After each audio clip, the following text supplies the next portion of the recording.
यह कहानी है बिहार के एक गांव की, जिसमें विजय नाम का लड़का रहा करता था। बचपन से ही पढ़ाई में होशियार विजय अपने मम्मी पापा की आखिरी उम्मीद था।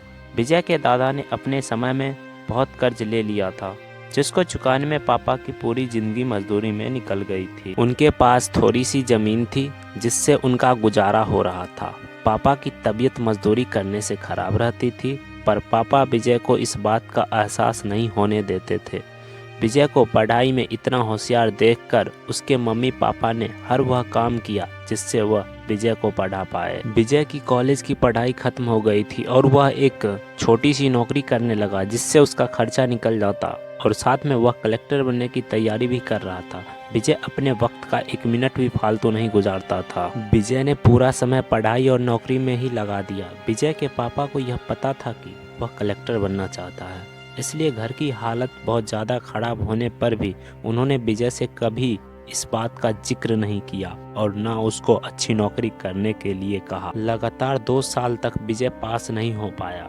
उसके बाद भी उसके पिता ने अपना घर और जमीन गिरवी रखकर विजय को IAS की कोचिंग ज्वाइन करवाई और उसकी नौकरी भी छुड़वा दी और केवल पढ़ाई करने को कहा। विजय के पापा हमेशा उससे कहा करते थे, बेटा खेत और घर दोबारा आ जाएंगे, पर कलेक्टर दोबारा नहीं बन सकते। आज पूरे साल पढ़ाई करने के बाद विजय का रिजल्ट आ गया, जिसमें वह अच्छे नंबरों से निकल गया था। आज उसके पिता से ज़्यादा खुश कोई नहीं था। ऐसा लग रहा था जैसे विजय का सपना पूरा होने वाला है, पर भगवान को कुछ और ही मंजूर था। विजय का कल इंटरव्यू था और सुबह से उसके पापा की तबीयत खराब थी। विजय के पापा उसकी माँ से बार बार कह रहे थे कि विजय को मत बताना, और उस दिन देर रात उनकी मौत हो गई।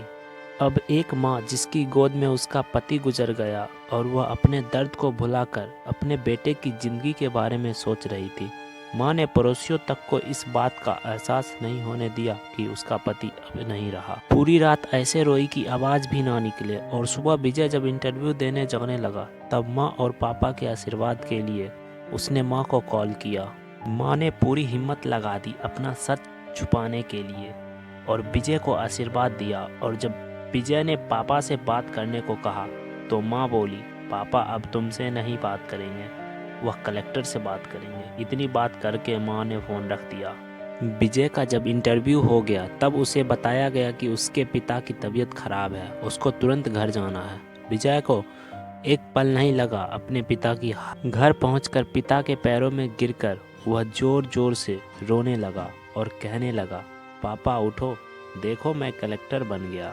आज उसके पिता को वह खुशी मिली थी जिसका उनको बरसों से इंतजार था, पर आज वह इस दुनिया में नहीं थे। भगवान विजय के पिता की जिंदगी में सुख लिखना ही भूल गए थे। पहले वह अपने पिता के कर्ज में जिंदगी भर मजदूरी करते रहे और फिर बेटे के सपनों में फिर घर और ज़मीन गिरवी रखनी पड़ी। वह जिंदगी में कर्ज लेकर आए और कर्ज लेकर चले गए।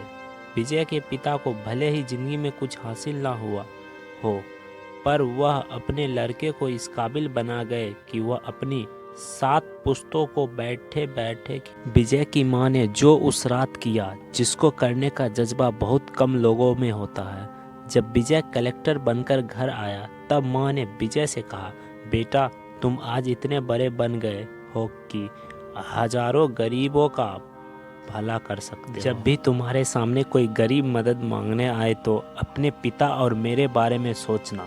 मैं तुम्हारे बराबर पढ़ी लिखी और समझदार तो नहीं हूँ, पर इतना ज़रूर जानती हूँ, गरीब आदमी की बहुत मजबूरी होती है।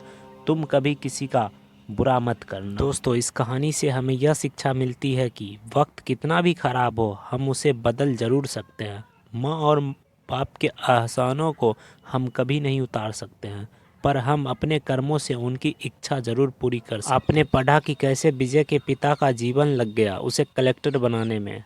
जब भी कोई किसी पोस्ट पर या जीवन में बहुत ऊपर किसी पद पर पहुंच जाता, तब उसमें बहुत सारे लोगों की मेहनत और त्याग लगता है। जब हम 2 मिनट में किसी को अच्छा या बुरा कह देते हैं, तब हम उसके जीवन का संघर्ष भूल जाते हैं।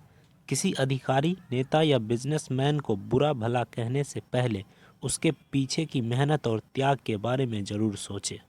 धन्यवाद।